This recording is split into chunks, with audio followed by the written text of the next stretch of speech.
Today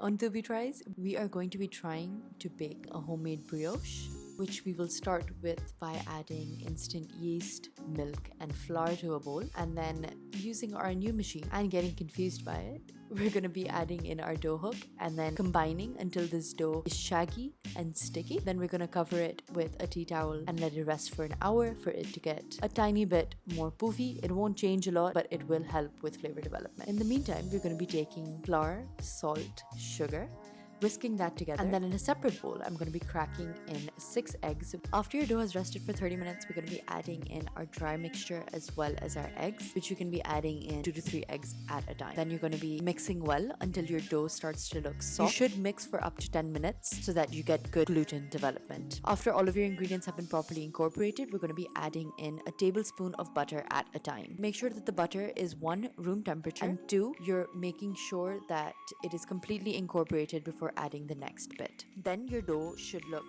nice and shiny, and then we're going to cover and let it rest until it gets nice and beautifully poofy. What we're looking for here is beautiful strands of gluten.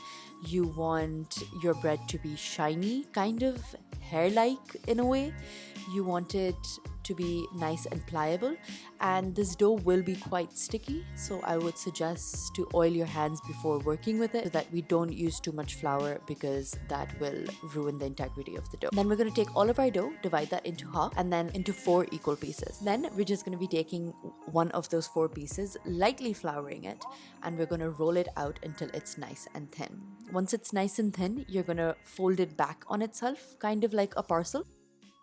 And then we're going to take that now folded piece of dough and we're going to roll it out until it's nice and thin. Then we're just going to take our hands and we're going to make sure that this dough is very tightly rolled back in itself to create little spirals that will basically give you the lightest, most fluffiest dough. Then we're going to let this dough proof in the pan for another 30 minutes or until dough reaches just the top of your baking dish. You don't want it to go any higher than that, because then it'll overproof and then it will get kind of crazy in the oven. So as much as you would like it to proof some more, I would suggest not to do that. Before we put this dough baby in the oven, we are going to brush it with some egg wash, which is just 1 beaten egg with a couple of teaspoons of water to give you that signature brown bakery crust. Then we're just going to bake this for 30 to 35 minutes at 180 degrees Fahrenheit or 350 degrees Celsius.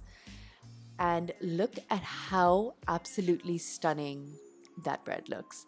We have the signature swirl on the sides. We have a beautiful golden crust. When you tap into it, it sounds hollow. I cannot explain to you how good the house smelled. You can see those signature swirls that we were looking for by rolling them up tight. I'm sure the swirls would have been more pronounced if my dough was tighter, but believe me when I tell you that this is the most cloud-like, the most fluffy, the most delicious, decadent bread that you can make. It's really easy to do by hand or with a mixer. It just takes a little bit of love and a lot of patience. And when you pull this apart, no words at how beautifully this bread pulls apart. It is delicious on its own. It's delicious when it's toasted. It's delicious as French toast. It's delicious as a sandwich. There are really so many things that you can do with this bread and this dough. And everything that you need to make it is in my link in bio. So go check it out, make this bread, and let me know how much you loved it.